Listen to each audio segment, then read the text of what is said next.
राजनीति में यह कहावत अक्सर दोहराई जाती है कि जो दूसरों के लिए गड्ढा खोदता है वह खुद उसमें गिर जाता है। हाल ही के राजनीतिक घटनाक्रमों को देखते हुए यह पंक्ति एक बार फिर चर्चा में आ गई है।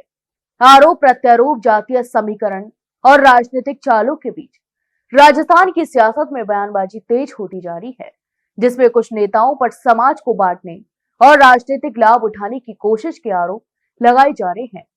राजनीतिक गलियारों में चर्चा है कि कुछ प्रभावशाली चेहरे लगातार अलग अलग वर्गों और समाजों को भड़काकर अपनी राजनीति चमकाने का प्रयास कर रहे हैं। इसी कड़ी में पहले नरेश मीणा का नाम सामने आया। वही आरोप है कि उन्हें आगे कर मीणा समाज को उकसाने की कोशिश की गई है।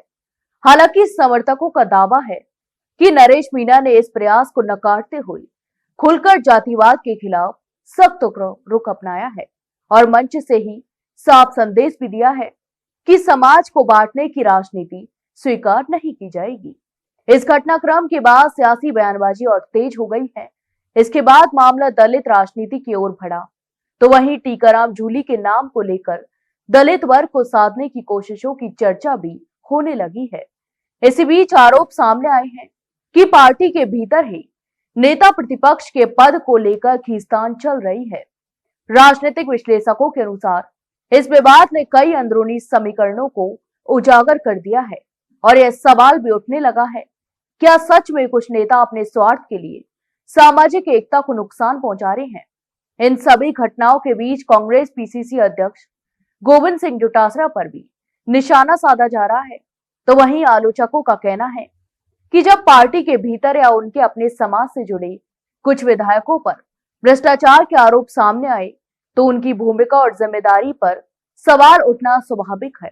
तो वहीं आरोप यह भी लगाए जा रहे हैं कि ऐसे मामलों में स्पष्ट कार्रवाई करने की बजाय जिम्मेदारी दूसरे नेताओं पर डालने की कोशिश की जा रही है। राजनीतिक टिप्पणीकारों का मानना है कि जब कोई नेता लगातार दूसरों पर उंगली उठाता है और समाज को जाति के आधार पर बांटने की भाषा का इस्तेमाल करता है, तो अंततः वही रणनीति उसके लिए मुश्किलें खड़ी कर देती है। हालिया घटनाओं में भी कुछ ऐसा ही देखने को मिला, जहां जिन वर्गों के नाम पर राजनीति की जा रही थी, वही सवाल अब पार्टी नेतृत्व से पूछे जाने लगे हैं। हालांकि कांग्रेस की ओर से इन आरोपों को सिरे से खारिज किया गया है। अब पार्टी नेताओं का कहना है कि भ्रष्टाचार या गलत आचरण के मामलों में कानून अपना काम करेगा। पार्टी का दावा है कि किसी भी आरोपी को बचाने की कोशिश नहीं की जाएगी और संगठनात्मक जिम्मेदारी के तहत उचित निर्णय भी लिए जाएंगे।